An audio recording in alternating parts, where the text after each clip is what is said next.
Hi guys, welcome back to my YouTube channel. ಇವತ್ತು ನಾವು ಉತ್ತಪ್ಪ ಮಾಡೋದು ಹೇಗೆ ಅಂತ ನೋಡ್ಕೊಳ್ಳೋಣ. ಮೊದಲಿಗೆ ನಿಮಗೆ ಬೇಕಾಗಿರೋ ಎಲ್ಲ ತರಕಾರಿ, ಈರುಳ್ಳಿ, ಕ್ಯಾರೆಟ್, ಕ್ಯಾಪ್ಸಿಕಮ್, ಕೊತ್ತಂಬರಿ ಸೊಪ್ಪು ಎಲ್ಲ ಚೆನ್ನಾಗಿ ಹಚ್ಕೊಂಡು ಒಂದು ಸೈಡ್ಗೆ ಇಟ್ಕೊಳ್ಳಿ. ಇಲ್ಲಿ ನಾನು ಮೊದಲು ಒಂದು ಪ್ಲೇನ್ ದೋಸೆ ಹಾಕ್ತಿದ್ದೀನಿ ನನ್ನ ಮಗಳಿಗೋಸ್ಕರ. ಅವಳು ಉತ್ತಪ್ಪ ತಿನ್ನಲ್ಲ, ಸೊ ಅದಕ್ಕೆ ಅವಳಿಗೋಸ್ಕರ ಒಂದು ಮಸಾಲ ಬೆಣ್ಣೆ ದೋಸೆ ಮಾಡಿಕೊಡ್ತಾಯಿದ್ದೀನಿ. ಇದಂತೂ ಕ್ರಿಸ್ಪಿಯಾಗಿ ಬರುತ್ತೆ, ತುಂಬ ಚೆನ್ನಾಗಿ ತಿಂತಾಳೆ ನನ್ನ ಮಗಳು, ಇಷ್ಟಪಟ್ಟು ತಿಂತಾಳೆ. ಈಗ ಎರಡೂ ಕಡೆ ಅದನ್ನು ಸ್ವಲ್ಪ ಬೇಯಿಸ್ಕೊಂಡ್ರೆ ದೋಸೆ ರೆಡಿ ಚಟ್ನಿ ಜೊತೆ.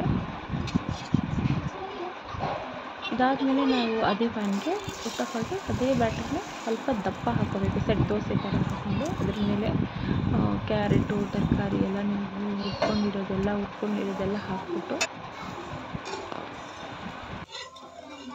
ಚೆನ್ನಾಗಿ ಬೇಯಿಸ್ಕೊಂಡು ಒಂದ್ಸಲ ಅದನ್ನು ಮತ್ತೆ ಉಲ್ಟ ತಿರುಗಿಸ್ಕೊಂಡು ಮತ್ತೆ ಬೇಯಿಸ್ಕೊಂಡ್ರೆ ನಿಮಗೆ ಗರಿ ಗರಿಯಾಗಿರೋ ಟೇಸ್ಟಿ ಉತ್ತಪ್ಪ ರೆಡಿ ಆಗುತ್ತೆ. Thank you for watching.